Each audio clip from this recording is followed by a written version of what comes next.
main Gallic faction. They actually fought against real history. They fought against Caesar when Caesar tried to conquer France.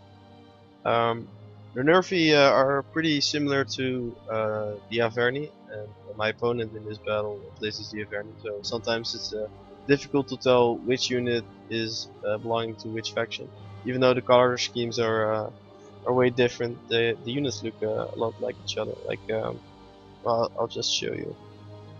Let's go to the battle. So I have some Oathsworns, which is of course an Averni unit. Also brought some Averni, some Oathsworns. I'll just run through my setup real quickly. I got one Oathsworn Celtic warrior with 2 upgrades. I've got some Fierce Swords, which are, I think, the equivalent of Chosen Swordsman. I could check the stats real quickly. Another Fierce Sword here. I got some Levy Freemen. Got some Spear Brothers. I have 2 Gallic Hunters on this side. I have 1 Light Horse, 1 Mighty Horse, another 2 Mighty Horse, which I think the Mighty Horse are equivalent to the Heavy Horse of the Averni. I'm not completely sure. I'm also gonna check the stats on that. I got some Oathsworn over here, some Spear Brothers, Celtic Warriors, a Levy Freeman, and some Gallic Hunters.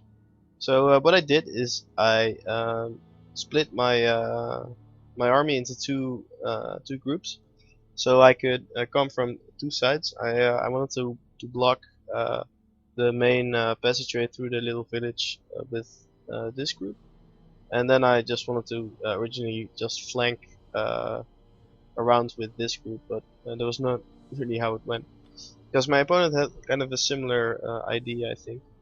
At least he had a little flanking force here that he used. I also run through his setup real quickly. He has a heavy horse here. These are spear warriors. These are some chosen swordmen. He's got like 5 of them over here. I got some 4 Levy Freemen, I think.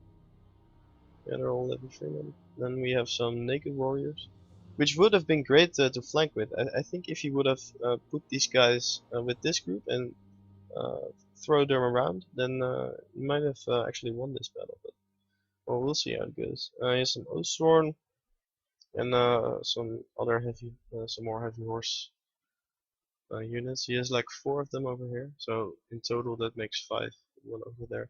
Let's check the stats real quickly. Melee attack 2 and damage. This small 55. Let's see what the heavy horse say. The heavy horse melee attack weapon damage. So the heavy horse, the mighty horse has more melee attack, probably less armor, I think. So no, armor's the same. Bonus phase is large. Maybe they have no bonus. Charge bonus. Maybe the melee defense is less. Yeah, the melee defense is less. So basically, the heavy horse has better melee defense, but the mighty horse has better melee attack. So I guess that means that the mighty horse are more of an offensive unit compared to the heavy horse. All right, let's see how this battle unfolds. So fun thing about these Gallic Hunters is that you can actually guerrilla deploy them, which means you can at the beginning of the game you can actually deploy them anywhere on the map you want. But I haven't found a scenario in which guerrilla deployment of archers is very useful, because these guys don't have a big range, and also they don't they get killed pretty quickly by cavalry or melee infantry. So yeah, I wouldn't really recommend putting them out way out in the map undefended, because that's just a death sentence for these guys. What is fun about them though is that they stay hidden for quite a while. So I think my opponent didn't really notice that I had archers with me, And this gave me a little bit of an advantage because I got to use them on some of his spear units. And because he lost his spear units quite early, he could not really make advantage of his all his scav units, because I had spear units left over that I did not have to commit to the melee fight with his infantry. I could just keep them guarding my backline so he couldn't charge with his cavalry, which made a big difference. Made a pretty big difference in this battle. Here you see he's trying to going to flank this unit around, trying to get behind me, which is a pretty good idea. My opponent played pretty well. I, uh, I found this a pretty fun battle to play.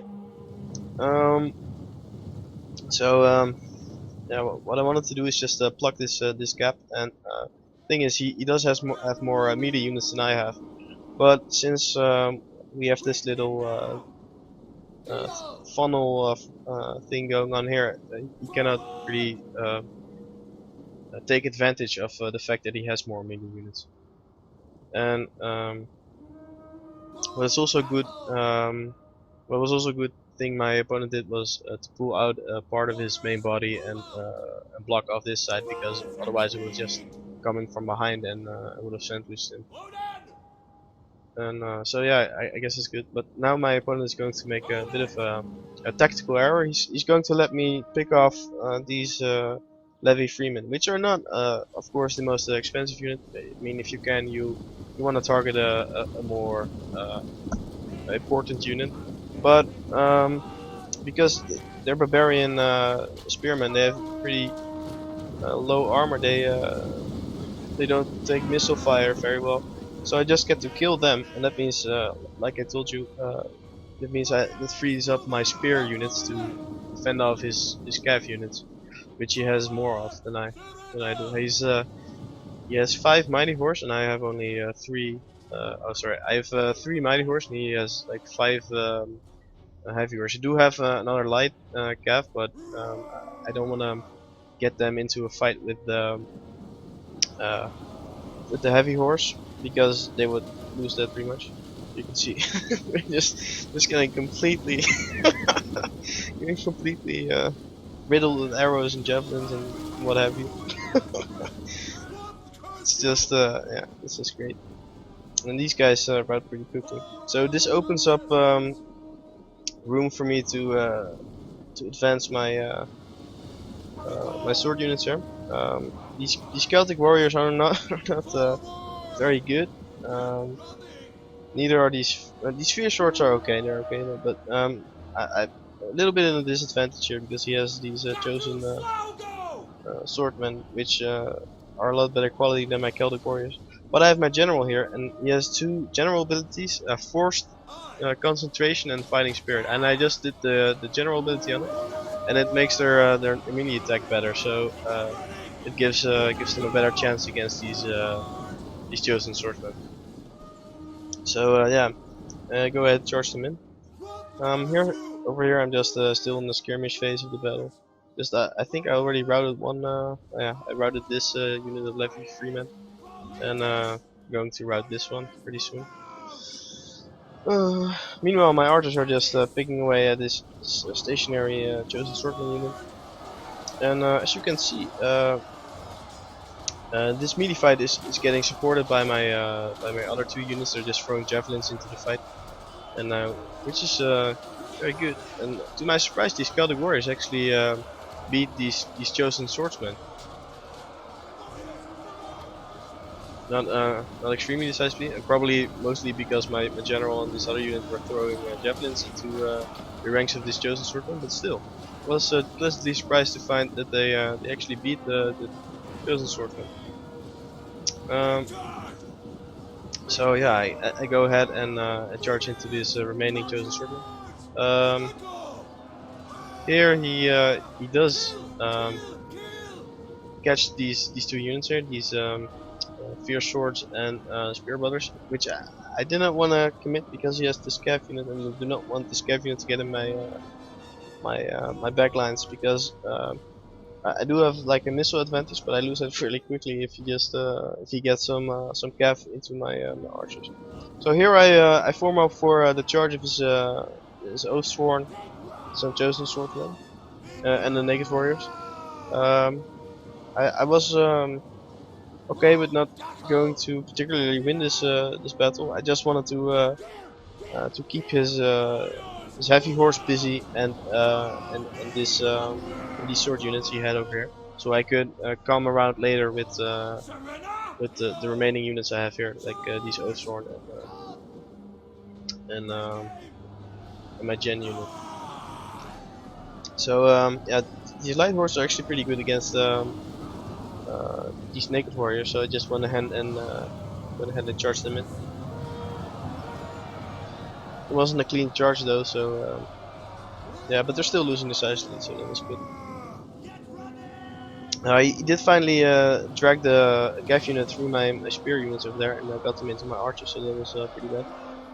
It was a bit of a mistake on my part, or at least, well, I tried to prevent him getting free that Gav unit, but yeah, you cannot get them all, I guess. So yeah, I got some Levy Freeman charging over here. And actually, my guys weren't doing too bad in this fight. And like I said, the main objective here was to just keep this part of the army busy and not letting him use his cavalry all that much. Thing was, he dragged his cavalry around a lot. So when his cavalry were engaged, he was dragging them out of the fight a lot, which isn't always a bad thing, because you saw he did catch my archers that way. But on the other hand, by dragging your melee cav out of the fight all the time, they're going to suffer heavy losses. So I've wrapped up the melee fight over here, and now I've freed this unit to come and help out over at the other end of the line, which is necessary because these chosen swordmen are beasting it out against my lower tier units over here, and we still have these Oathsworn. And my archers are kind of caught up in this battle, but they're out of ammo, so that doesn't really matter. But you, just for good measure, you should try to avoid getting your archers into a melee fight, because when they rout, they give morale damage to your nearby friendly units. So that's not a good thing, of course. I'm gonna try to draw them out. He's going to send a cav unit to kill them eventually, but it doesn't really matter at this point. From this point on, it's pretty much GG. I get to these archer units actually survived the cav charge, and I'm going to try to throw them around to do some flanking shots and stuff like that. Yeah. From this point on, I'm pretty much throwing everything I've got at his general unit and chosen swordman he has left, and he's gonna get surrounded pretty quickly. His last cav unit is trying to get away from my mighty horse, but yeah, they can't run forever.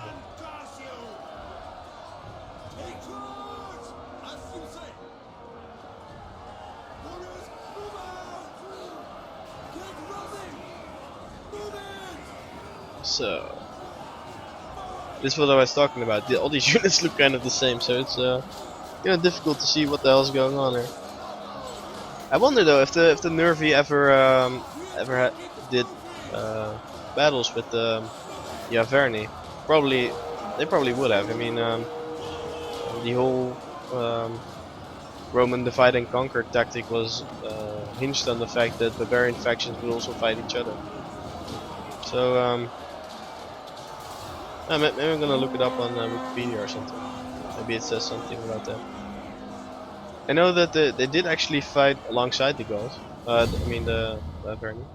So yeah, that was this battle. I really enjoyed playing against my opponent. I forgot his name, but I can see it in the statistics screen. So let's check it out real quick. Ed edvardved. edvardved. Well, GG to my opponent. He did a really good job. I got another Pyrrhic victory. So yeah, I'm continuing the very long streak I'm having. Um, my Osorn really beasted out. I mean, they didn't have any upgrades when they went in, and two upgrades, especially these guys didn't take.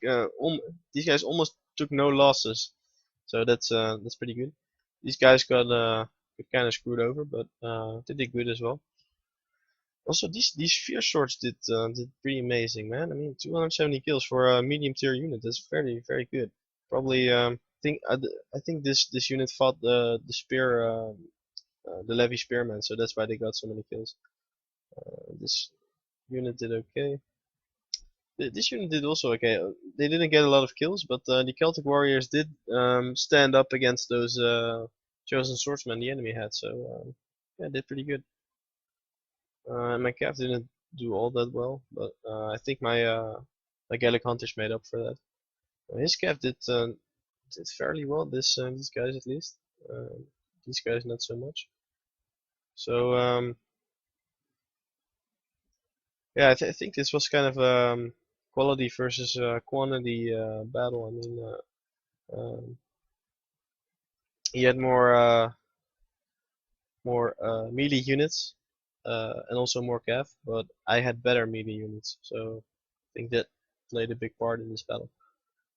Well, I hope you enjoyed this battle, and stay tuned for more. Later!